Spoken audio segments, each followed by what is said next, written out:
महज 28 साल की उम्र में विवेक ने आरटीआई एक्टिविस्ट के तौर पर देश भर में नाम कमाया है। विवेक ने साल 2016 में पहली आरटीआई दाखिल की। अब तक करीबन 1300 आरटीआई फाइल कर चुके हैं। देश के कई बड़े मुद्दों पर, युवाओं की परीक्षा में हो रहे करप्शन पर कई बड़े सवाल किए, जिनसे बदलाव भी हुए। सुनिए उनकी आरटीआई से क्या कुछ बदला।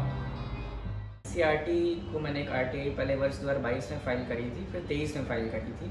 और मैंने उनसे ये पूछा था कि वर्ण व्यवस्था को लेकर के एनसीईआरटी पढ़ाती है कि ब्राह्मण, क्षत्रिय, वैश्य और शूद्र में ब्राह्मणों ने विभाजन किया है, जिसके आधार पर हम आज पिछले कई सालों से पढ़ते चले आ रहे हैं। तो मैंने एनसीईआरटी से पूछा कि इसके तथ्यात्मक आप मुझे सबूत दीजिए कि आपने अगर ये चीज़ उठाई है तो किस ग्रंथ से या किस बुक से, किस लिटरेचर से आपने उठाया है। तो एनसीईआरटी ने मनुस्मृति का जिक्र किया।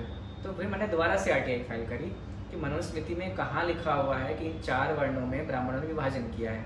एनसीईआरटी के पास उसका कोई जवाब नहीं था। उसके अलावा उसमें एक पैराग्राफ और लिखा है कि महिलाओं को, शूद्रों को वेद पढ़ने का अधिकार नहीं था।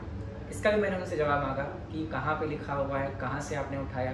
तो एनसीईआरटी ने बोला कि हमारे पास इसका जवाब नहीं है। बाद में हमने लेटर लिखा, पत्र लिखा, और इस साल वो करिकुलम से हट चुका है। अब नई एनसीईआरटी में आपको ये देखने के लिए नहीं मिलेगा कि ब्राह्मणों ने 4 वर्णों में विभाजन किया हुआ है। अब वो नॉर्मल तरीके से आपको दिखा देगा कि कार्यों के आधार पे जो कोई काम करता था उसके आधार पर विभाजन कर दिया गया था। तो एक एनसीईआरटी की आरटीआई ये थी। इसकी एक बड़ी अच्छी स्टोरी मैं आपको बताना चाहता हूँ। मैं दिल्ली से पिछले वर्ष लौट रहा था दिवाली के समय। मैंने 2 टिकट लगाई, 2 टिकट करी मैंने, और दोनों टिकट मेरी वेटिंग रह गई और मेरे अच्छे खासे पैसे बर्बाद हो गए। तत्काल के थे, पूरे पैसे वेस्ट हो गए। मैं घर आया तो मैंने सोचा कि जब मेरे साथ ऐसा हुआ है तो समाज में बहुत सारे लोगों के साथ ऐसा होता होगा कि वेटिंग टिकट हो जाती है और हमारे पैसे चले जाते हैं, हमें सीट भी नहीं मिलती है। तो मैंने एक आरटीआई फाइल करी रेलवे मिनिस्ट्री को कि आपने 3 साल में वेटिंग टिकट के कैंसिलेशन से कितना कमाया।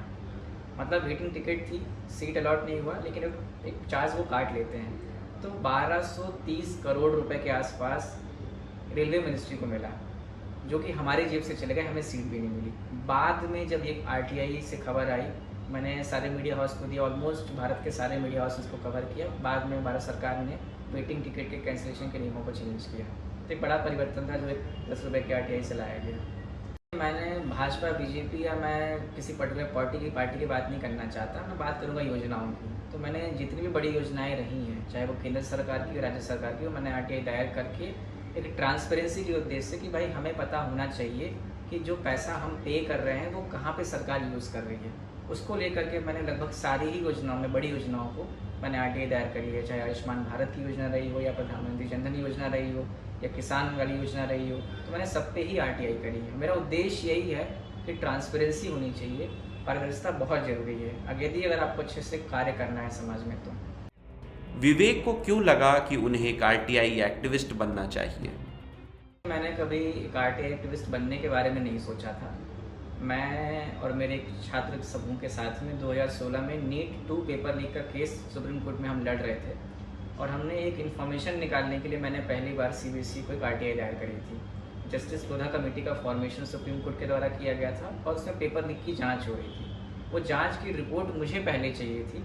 उस संदर्भ में मैंने पहली आरटीआई 2016 में फाइल किया था सीबीएसई को। और एक्टिविस्ट बनूंगा कि नहीं बनूंगा मुझे ये भी नहीं पता था। बस मैं काम कर रहा था जो मुझे पसंद आ रहा था, जो स्टूडेंट के वेलफेयर के लिए जो था, जो सोसाइटी के लिए अच्छा मुझे लगा, मैं वो करता चला गया। तो इस तरीके से मैंने पहली आरटीआई केस के कारण सीबीएसई को फाइल करी थी। ऑनलाइन या ऑफलाइन आरटीआई मिला के करूँ तो मैंने करीब 1300 से ज़्यादा आरटीआई फाइल करी है। उसमें 600 या 700 के आसपास केंद्र सरकार को करी होंगी, 250 से 300 मैंने आरटीआई दिल्ली सरकार को फाइल करी हैं, 100 के आसपास मैंने मध्य प्रदेश में फाइल करी हैं, 50 यूपी में होंगी, और 40-50 के आसपास महाराष्ट्र और अन्य राज्यों में होंगी। तो 1300 के करीब मैंने अब तक आरटीआई फाइल करी है।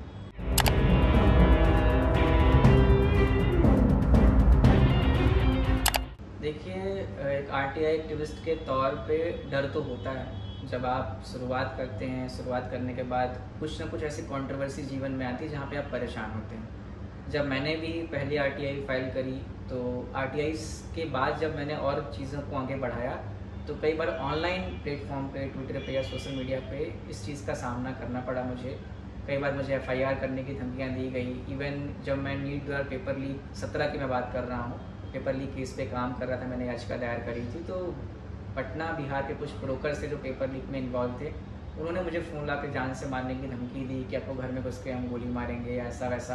तो ऐसी चीज़ें कई बार सामने आती हैं, बट अगर आपने सोच लिया कि परिवर्तन लाना है तो इसको साइड लाइन करना पड़ता है और समय के साथ हम अडॉप्ट कर लेते हैं इस चीज़ को। लेकिन हाँ, ये प्रॉब्लम है और सरकार इस पर ध्यान नहीं दे रही है। कई सालों से हमने देखा है कि कई आरटीआई एक्टिविस्टों की हत्या कर दी गई है, या मध्य प्रदेश में हो, दिल्ली में हो, बिहार में हो, कई अलग अलग राज्यों में आप देखेंगे तो खबरें आती हैं। तो आरटीआई एक्टिविस्ट प्रोटेक्शन एक्ट की बात होती है, सालों से हो रही है लेकिन अभी तक आया नहीं है। विसल ब्लेयर प्रोटेक्शन एक्ट की बात भी हो रही है, वो भी अभी तक नहीं आया, क्योंकि मैंने खुद 2 स्कैम्स खोले हैं। नीट का डेटा लीक स्कैम का विसल ब्लेयर मैं हूँ, जिसमें सीबीआई में केस चल रहा है, और कर्नाटक का सीट बुकिंग स्कैम का विसल ब्लेयर भी मैं ही हूँ। उसके अलावा मैंने और भी कई छोटे छोटे घोटाले राष्ट्रीय स्तर पर खोलता रहा हूँ। लेकिन हमारे प्रोटेक्शन के लिए, हमारे बचाव के लिए सरकार की तरफ से, प्रशासन की तरफ से हमें कुछ भी देखने को नहीं मिलता है। तो एक भय और डर हमेशा मन में कभी ना कभी बना रहता है, लेकिन अगर काम करना है तो इसको थोड़ा एक साइलेंट करना पड़ता है।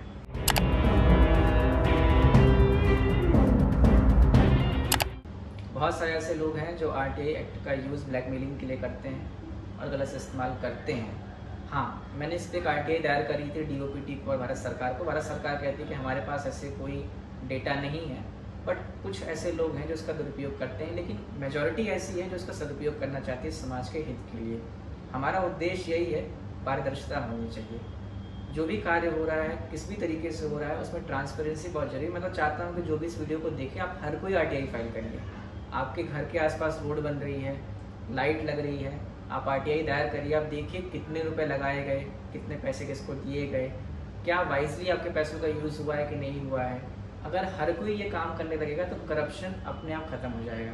बट बात यही है कि हम दूसरों पे आश्रित ज़्यादा हो चुके हैं, हम स्वयं काम नहीं करना चाहते, और हम काम नहीं करते तो फिर हमें काम करना पड़ता है और ड्रॉबैक्स फिर में झेलने पड़ते हैं।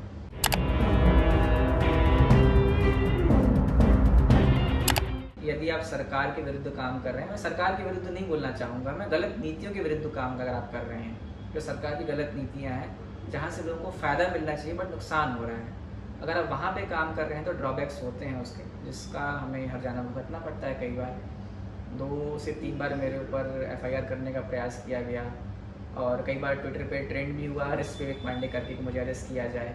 मैं अच्छा काम कर रहा हूँ, समाज में लोगों के हित के लिए काम कर रहा हूँ, बट फिर भी ये हमें झेलना पड़ता है। समाज का काम करने के लिए एडमिनिस्ट्रेशन है, प्रशासन है, वो इस पर ज़्यादा अच्छे से काम करेंगे, बट फेलियर है उनका। अगर एडमिनिस्ट्रेशन काम नहीं कर पा रहा है, प्रशासन नहीं काम कर पा रहा है, तो फिर वो काम हमें करना पड़ता है। आरटीआई एक्टिविस्ट विवेक रीवा शहर में रहते हैं। आइए जानते हैं एक आम आदमी आरटीआई कैसे लगा सकता है। देखिए, मैं आपको एक सिंपल सा उदाहरण देता हूँ। आपको आरटीआई लगाने के लिए किसी किताब की ज़रूरत नहीं है। आप एक 10 रुपये का पोस्टल ऑर्डर लीजिए, एक फॉर्मेट तैयार करिए आरटीआई के लिए, कि सेवा में जिस आपको अधिकारी को या संस्था को लगाना है उसका नाम, सब्जेक्ट में डालिए सूचना के अधिनियम 2005 के तहत जानकारी देने बाबत, और आपको जो जानकारी चाहिए उसको जानकारी के फॉर्म में लिखिए, प्रश्नों के फॉर्म में मत लिखिए। मैं आपको उदाहरण देता हूँ, जैसे कि हम रीवा की रोड की बात कर लेते हैं कि रीवा का सिरमौर चौराहा का जो फ्लाईओवर है वो कितने रुपए में बनाया गया। तो आप इसको पूछिए कि कितना लागत आया, कितना आपको मिला, कितना आपने खर्च किया। अब आप ये मत पूछिए कि आपने क्यों बनाया। आरटीआई में आप सवाल नहीं कर सकते, जानकारी मांग सकते हैं जो सार्वजनिक तौर पे उपलब्ध होती है। तो आप जानकारी लीजिए, आपको मिल जाएगी, आपको पता चलेगा इतने करोड़ रुपए आए, इतने खर्च हुए, इतने बच गए। तो इस तरीके से आप 10 रुपये का पोस्टल ऑर्डर लगाइए, नंबर लिखिए, रजिस्ट्री डाक से भेज दीजिए। अगर डाक नहीं करना है, संस्था पे जाइए, रिसीव करा के रिसीविंग कॉपी ले आइए। 20 रुपये में आपका काम हो जाएगा, आप आरटीआई लगा चुके हैं। कि भारत के हर एक व्यक्ति को आरटीआई दायर करनी चाहिए, क्योंकि वो आपका मौलिक अधिकार है। यदि हर कोई आरटीआई दायर करना शुरू कर देगा तो जो करप्शन जो पैदा हो रहा है, करप्शन रुक जाएगा। आप ट्रांसपेरेंसी स्वयं लाएंगे, आप अपने घर में, मोहल्ले में, आसपास कहीं भी हैं, आपको जहाँ लगता है भ्रष्टाचार हुआ है, आप 10 रुपये की आरटीआई दायर करिए, उसको मीडिया के समक्ष लाइए, लोगों को बताइए हम ही करप्शन की जड़ हैं और हम ही करप्शन को ख़त्म कर सकते हैं। तो अगर जिस करप्शन को हमने पैदा किया है पैसे दे करके, पारदर्शिता से, ट्रांसपेरेंसी से, उसको हम ही ख़त्म कर सकते हैं। और आरटीआई बहुत अच्छा एक्ट है जिसका हमें उपयोग करना चाहिए।